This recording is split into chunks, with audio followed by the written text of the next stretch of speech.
In our top story tonight, we are keeping a close eye on Hurricane Katia. As we saw yesterday, it did downgrade to a tropical storm. That was a big surprise to us.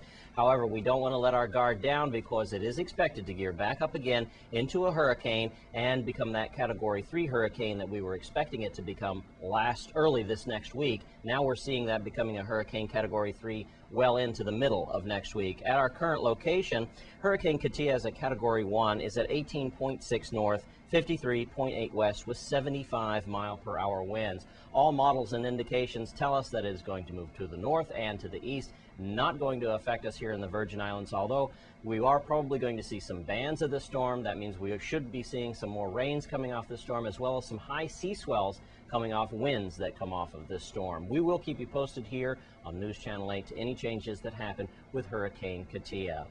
And in other news tonight, carjacking continues to plague St. Croix, as earlier today there was a manhunt for the elusive suspect. News Channel 8's Wes Small files this report.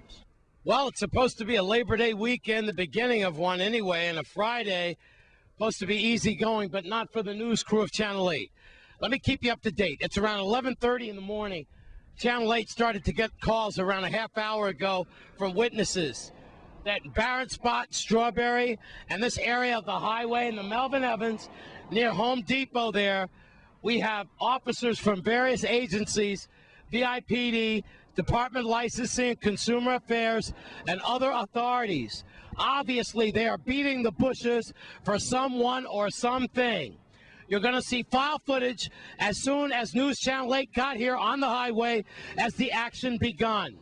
You're watching shots now of officers rushing towards the bush by Home Depot as you see K9 and other members of law enforcement entities looking in the bushes, on the phones, on their radios. So far, Melody Rames, VIPD spokesperson, and Chief Hal have been unreachable. Melody will probably try to get me some information later on. Well, like I said, this is still ongoing. We've been out here for about a half hour now, and as you can see, we've had certain false alarms, some noises, like at one point we thought they had somebody coming out of the bushes. I can tell you this, though, the dragnet is definitely closing in on whomever is inside those bushes.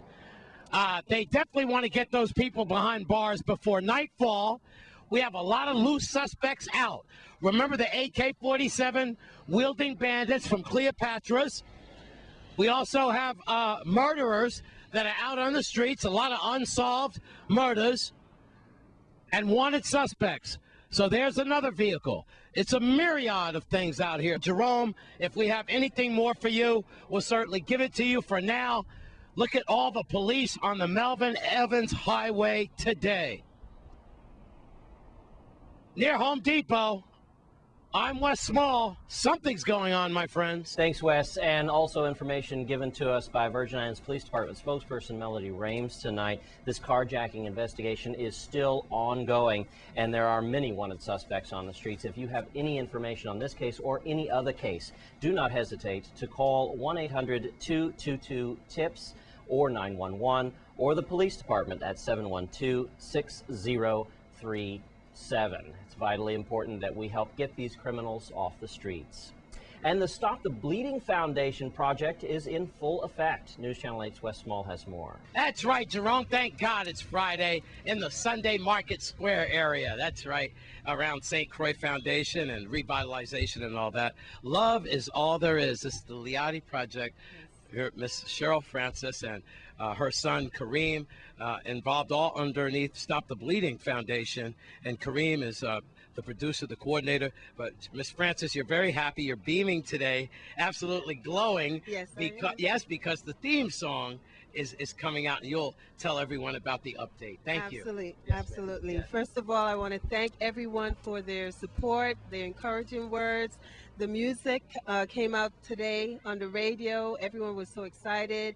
We're actually online now on iTunes. We're on the internet sites. We're nationally being heard across the world as well. So we're excited about Believe.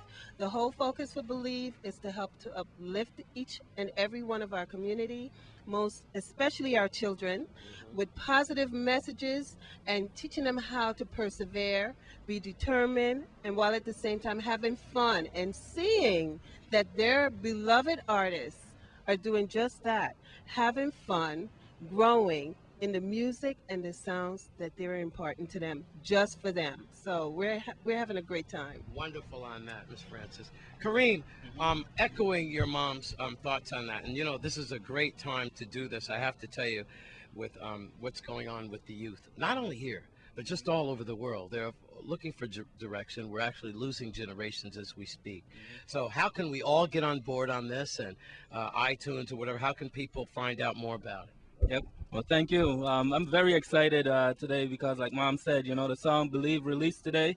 We've been working on it for quite some time now, and it's a lot of hard work, you know, just all coming together. The song is available. We have some hard copy CDs that's available at a number of stores here locally on St. Croix, St. Thomas. You can get it on iTunes, like you said, Amazon. You know, it's a really, really hot song. It's been getting a lot of feedback, positive feedback, and I'm really happy about that, excited. So. Congratulations to y'all. As we close this out for the Labor Day weekend, I know you have a message for the youth and everything like that. But what is your next step on this preventive maintenance? The Let me next put it like that. the next step is that there's going to be a video that's attached to the song Believe. We're going to be shooting that this weekend, so that's a great thing. A couple of our artists will be involved in that video, Elijah Vegas and Rena Faith. They'll be a part of it, and Matt and I will also be in that video. Then after the video is finished, we're going after the album. We're going to actually have an album called the Liati Project, which is going to encompass all the different songs that our local artists will come together and collaborate on. Again, it's a collaborative effort. It doesn't belong to any one particular artist.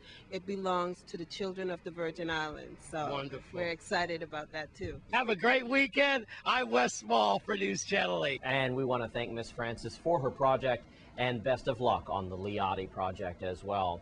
And now we turn to another great helper here in the Virgin Islands. The Rotary Club gave a great donation to a great cause, 10,000 helpers. Let's take a look. Good evening, fellow Rotarians, Mr. Chairman of the 10,000 helpers and guests, Ms. Prince. Last Rotary year, we submitted a grant to assist you with hurricane supplies, and we have received these food supplies. We are going to make that presentation to you this evening. Like I said, we are hoping that we don't have a hurricane and you would need it. However, you know, you can use this to help your operations, to help the needy and homeless of the Frederiksted community. Thank you very much. Former President Moorhead and former President Rupert Ross. On behalf of 10,000 helpers, I'm receiving this very substantial donation for our residents and those in the community who may find the need for these food items. 10,000 Helpers is an organization that is not only non-profit, but specifically is the singular organization that is dedicated to the support of the mentally ill, homeless, and those with drug addiction. As a resident of this community, we are also dedicated to youth in the community, and so I want to receive this with great satisfaction that it will be put to good use. Well, earlier this week, Governor DeYoung gave his update on the annual summer reading challenge of 5 books per child. Let's take a look. I think we all agree education is the key and reading is fundamental. Were you happy with the 5 books per child for the summer? Did we get good results? We got excellent results. I mean, on 2 ways. Yes. 1, the students were there to take the books, but 2, their parents were there. And the program would not be a success if the parents weren't there to encourage their children. Because the governor can get up there, you can be there, there's commission, but a parent being there or someone from their household pushing them, I think adds an additional incentive. The other thing that I like about our program, and I have to give credit to Cecile for doing it, the First Lady, is that we're also giving out books by local authors. So we're doing a combination of getting our young folks to read more and giving an avenue for those in our community that are authors to show their talent. And so we're getting a 2 for there. Thank you, Governor. And thanks to Governor DeYoung for that statement tonight. When we come back from this break, a Labor Day protest. Find out more. Stay with us.